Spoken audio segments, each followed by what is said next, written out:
Who am I talking with? Hi, I'm James Betzold, the founder of PrimaFacie. What does PrimaFacie do? PrimaFacie is an immigration case management system. It syncs with Clio, the autofill forms that you're going to need for immigration cases, and help overall management of the immigration aspects of the case. How long have you been doing it? We launched to the public in 2016, Okay. so a couple of years now. What were you doing before that? I'm an immigration lawyer. Right. Yeah. So what gave you the crazy idea that, hey, I can start a legal technology-based company? An overabundance of confidence, I suppose. Or as Jack, I think Jack and Ryan called it, unreasonable, or optimism or something like that. Irrational optimism is what they call it. Yeah, I mean, I can remember one of the moments where I'm sitting in federal court and I'm just waiting for the next case to be called, and I just kept thinking about how so inefficient my practice was with managing the forms. And I tried all the other software that was out there at the time, and it wasn't good. It didn't work. It was buggy. It was slow. It was built on a really old technology, an old platform. And I was having to do double data entry between Clio and my other system I was using. Right. So as I was sitting there in federal court, it came to me. You just build something better. You can't be that hard. But you're not a technologist, so. No. I mean, I know a little about tech stuff, but my brother and actually my wife was the one, when I told her about this crazy idea, she said, well, my cousin has a boyfriend in Colombia and he knows how to make web pages. And my first thought was, this is way more than a web page. But what the heck, we'll meet with him and see whatever. And turns out, he knew how to make web pages and database design and JavaScript programming and all the web technologies and Amazon hosts, everything that we would need to build a working model.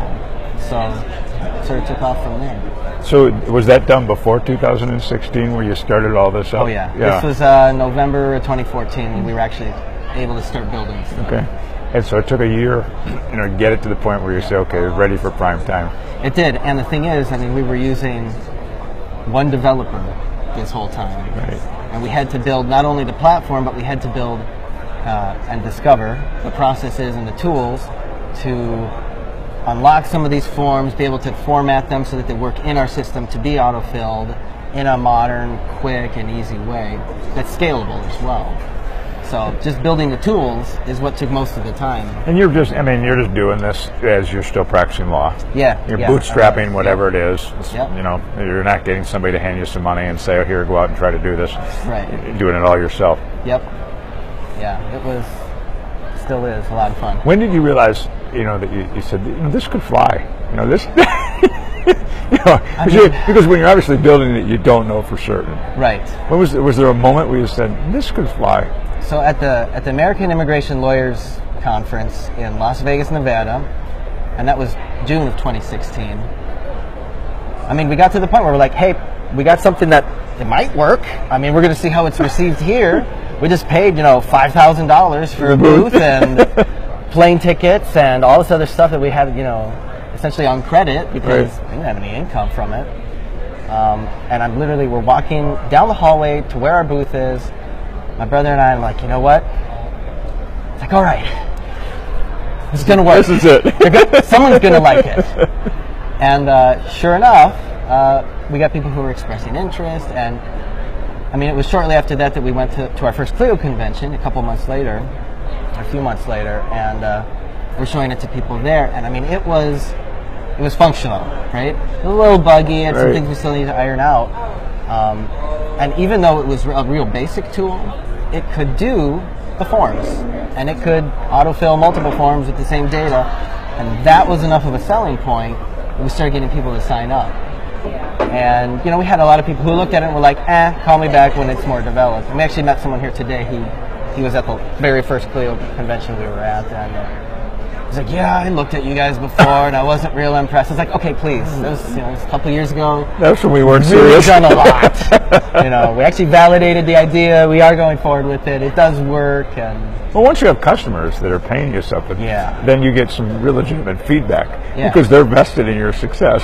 And for me, part of the frustrating part is the feedback, because they're like, oh, well, you should have it do this and this and this. I'm like, yeah, I know. it should do that. Do you want to give me some money? Or it becomes, this is a good core thing that's of value to people. Yeah. And people want it to do 5 other things. Well, then you're probably going to have to go get your own custom web development for it. It's going to cost you a lot of money. Yeah. But this thing right now does this based on the information we get along the way as to what we should add for features. We'll be able to take a look at it. When you got to come up with the pricing for it, and you're sitting there, let's say you and your brother are going, okay, what do we charge? Yeah. How'd you come up with that? Well, immigration attorneys are the most price-sensitive, price-irritated group of attorneys out there, come to find out. For me, if it works and it makes my life easier, I'm like, I don't care what it costs. I'll pay. I'm going to do it. If it saves me that much per month, it's worth it.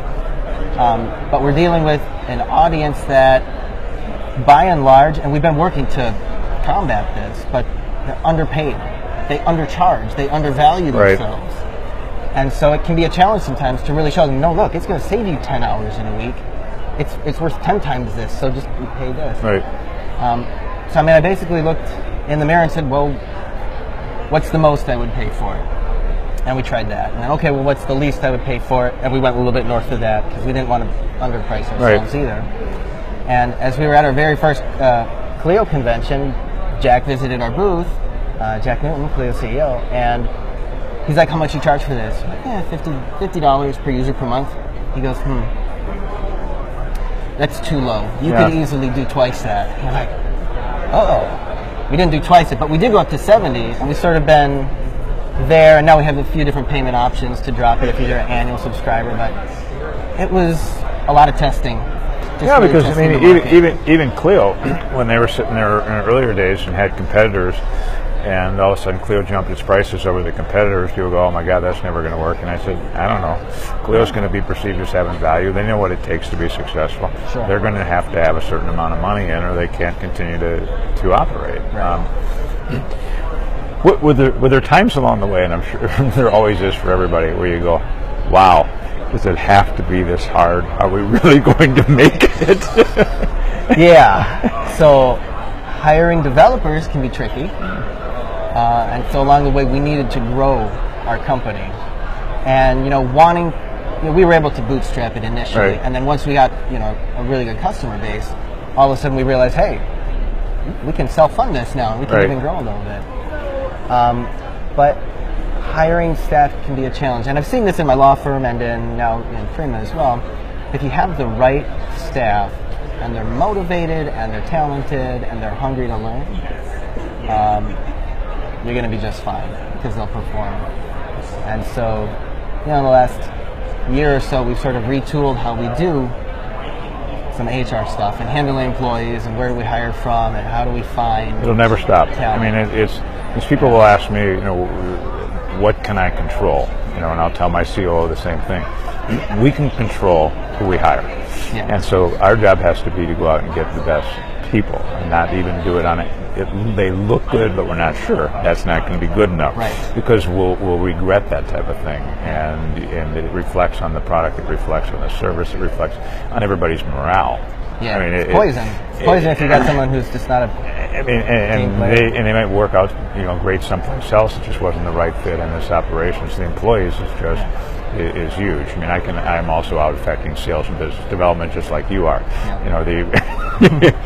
I can't write code day in, day out.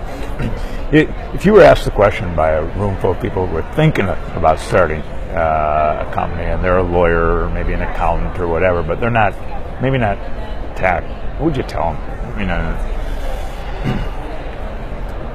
If they're not tech savvy, if they don't have a background in any of the programming languages or technologies, find someone who is.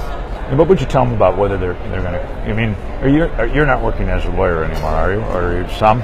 I still have my practice or running. I still have about 10% of my time is dedicated to that. Okay, so pretty small. What do you tell people though they're going to leave that practice? Am I going to go start a company? Should I start a company or not? What would you tell them? Yeah, do it incrementally. I mean, if you're comfortable with leaving your practice or transitioning it to a different way where you're committing less time to it and you can still serve your clients, you want You want to plan that out, and you believe that a lawyer, if they have the idea, can find a partner to work with or whatever, can do it incrementally, so they don't have to burn the boats behind them. They can. You don't want to burn your bridges because what are the statistics? Like 4 out of 5 fail first year or two, and then you got to rebuild your practice. It can be emotionally straining. Thank you very much. All right, Kevin. Good to see you.